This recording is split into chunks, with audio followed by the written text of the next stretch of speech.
नमस्कार दोस्तों, आज हम शुरू करेंगे नया चैप्टर क्लास 9th का, जो है force and laws of motion. अब इसमें सबसे पहले हम ये समझेंगे इस चैप्टर में कि भाई फोर्स क्या होता है। अब क्या होता था बहुत टाइम पहले, इन दी 19th सेंचुरी में साइंटिस्ट जैसे गैलीलियो और न्यूटन, इनका क्या मानना था। इनका ये मानना था कि कोई भी ऑब्जेक्ट है तो उसका जो नेचुरल, जो उसकी पोजीशन होती है वो क्या होती है, उसकी जो नेचुरल टेंडेंसी होती है, मतलब एक तरीके से वो क्या होती है, वो होती है रेस्ट पे रहने की। तो कोई भी ऑब्जेक्ट होता है वो नेचुरली क्या रहता है, ऑब्वियसली रेस्ट पे ही रहता है, मतलब स्टेशनरी रहता है एक तरीके से।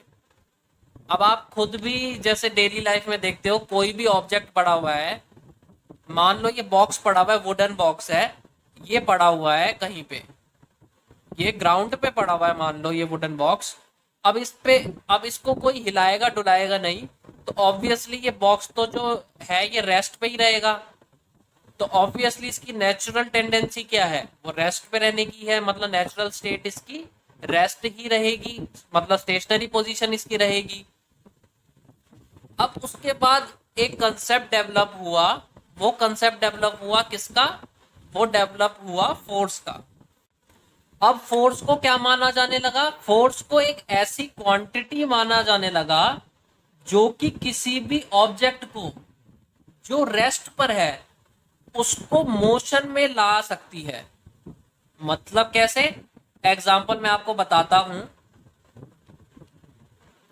अब मान लीजिए ये ऑब्जेक्ट है, ये रेस्ट पे है, मैंने इसको यहां से धक्का दिया, मतलब मैंने फोर्स लगाया इसके ऊपर, मैंने इस पे फोर्स लगाया और ये ऑब्जेक्ट फिर जो है यहां से यहां पे मूव कर गया, इस पोजीशन पे आ गया। तो इस ऑब्जेक्ट ने यहाँ पे ये थोड़ा सा मोशन दिखाया, तो हम क्या समझ सकते हैं कि फोर्स की वजह से ये ऑब्जेक्ट जो है वो मोशन में आ गया।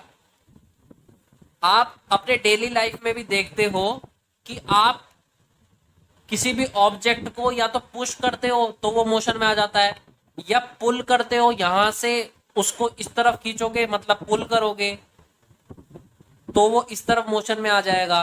तो फोर्स क्या होता है, फोर्स एक तरीके से पुश और पुल का मैकेनिज्म ही है, पुश और पुल का मैकेनिज्म है जो कि मोशन प्रोड्यूस कर सकता है, मोशन को प्रोड्यूस कर सकता है एक ऑब्जेक्ट में। उसको क्या कहते हैं, उसको कहते हैं फोर्स। अब फोर्स जो है वो मोशन तो प्रोड्यूस कर सकता है, साथ ही साथ वो एक ऑब्जेक्ट की मैग्नीट्यूड, उसकी वेलोसिटी का मैग्नीट्यूड भी चेंज कर सकता है। मतलब उस ऑब्जेक्ट को या तो फास्ट कर सकता है या स्लो कर सकता है। फास्ट कैसे करेगा वो मैं आपको बता देता हूं। मान लो कोई ऑब्जेक्ट है वो 5 मीटर पर सेकेंड की स्पीड से चल रहा है, अब मैंने उस पे एक्सटर्नल फोर्स यहाँ पे अप्लाई करा, तो उसकी वेलोसिटी को मैंने एक्स्ट्रा फोर्स अप्लाई करके जो है इंक्रीज कर दिया। अब उसकी वेलोसिटी क्या हो गई, वो हो गई आपकी 8 मीटर पर सेकेंड। तो इस तरीके से जो है मैग्नीट्यूड ऑफ वेलोसिटी को इंक्रीज भी कर सकता है एक्सटर्नल फोर्स। और मान लो अगर इसी यहां से मैंने ये फोर्स लगाना बंद कर दिया, अब नेचुरली कहीं पे भी सराउंडिंग में जो है एक फिक्शनल फोर्स होती है और एयर रेजिस्टेंस भी होती है सराउंडिंग में। तो ये एयर की जो रेजिस्टेंस है वो एक तरीके से अपोजिंग फोर्स इसके ऊपर, इस ऑब्जेक्ट के ऊपर डालेगी। अब वो डालेगी और फोर्स ऑफ फ्रिक्शन भी यहाँ पे है, फोर्स ऑफ फ्रिक्शन भी यहाँ पे है, जो रोड की जो डस्ट पार्टिकल की वजह से फोर्स ऑफ फ्रिक्शन जो है इसके ऊपर अपोजिट डायरेक्शन में एक्ट कर रहा है, जो कि इसकी स्पीड को जो है ऑब्जेक्ट की अब रोकेगा। तो अब इस केस में क्या होगा, इसकी स्पीड जो है अब कम होके 3 मीटर पर सेकेंड हो गई।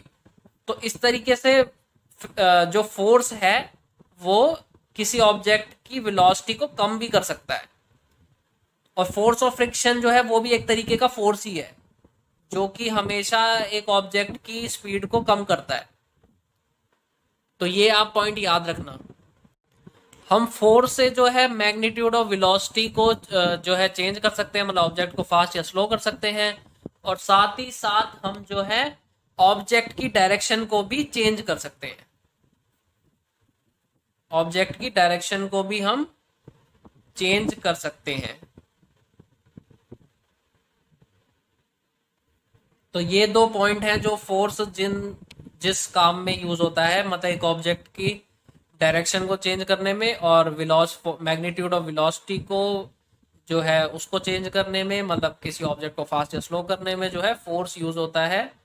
और एक ऑब्जेक्ट को रेस्ट से जो है मोशन में लाने के लिए तो यूज होता ही होता है। तो ये कुछ फंक्शन है फोर्स के जो कि होते हैं। फोर्स जो है अब दो टाइप के होते हैं। पहला टाइप होता है बैलेंस्ड फोर्सेस,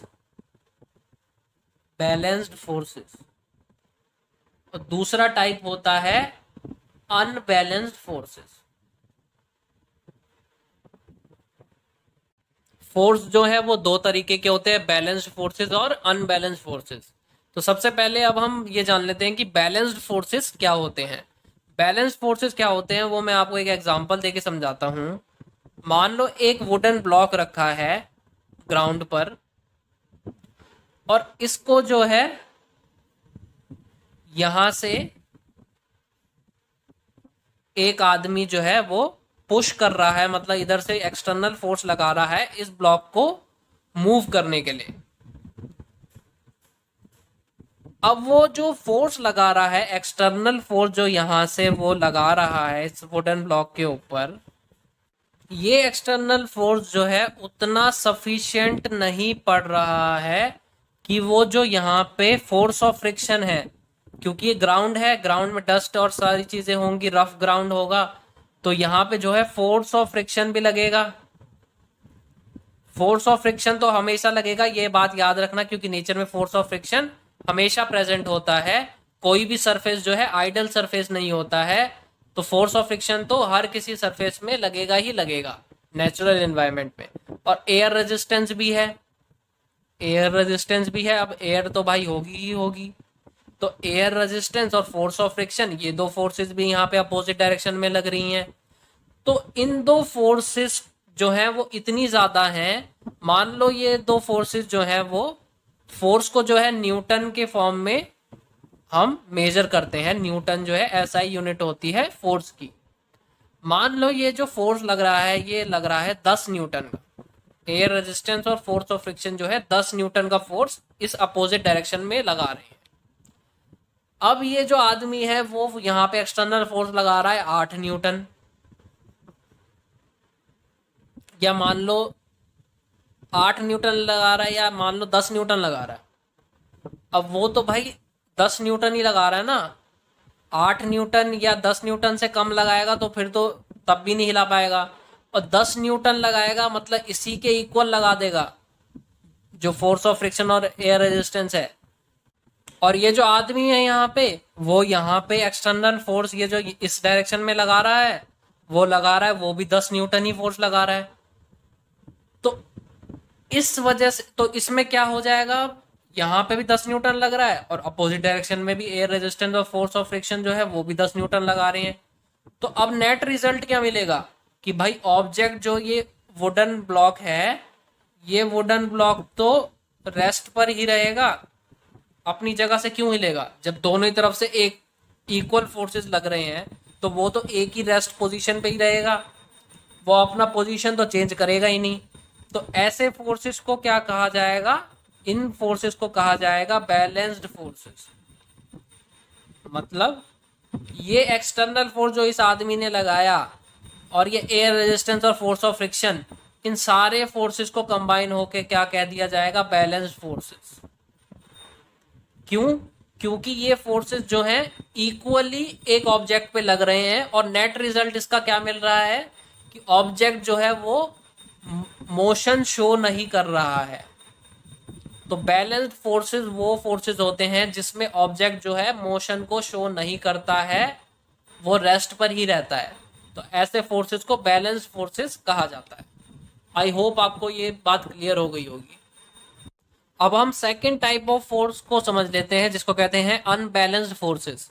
अब मैं ये सेम एग्जांपल लेके आपको अनबैलेंस्ड फोर्सेस भी समझा देता हूँ। सेम वही केस लेते हैं जिसमें आदमी जो है वुडन ब्लॉक को हिलाने की कोशिश कर रहा है और उस पर फोर्स ऑफ फ्रिक्शन और एयर रेजिस्टेंस लग रहा है 10 न्यूटन का अपोजिट डायरेक्शन में। अब ये पिछले केस में क्या था कि ये जो आदमी था ये 10 न्यूटन का ही फोर्स लगा रहा था, तो ये दोनों इक्वल हो जा रहे थे, तो ऑब्जेक्ट जो है वो मोशन पे नहीं आ पा रहा था, वो रेस्ट पे ही रह रहा था।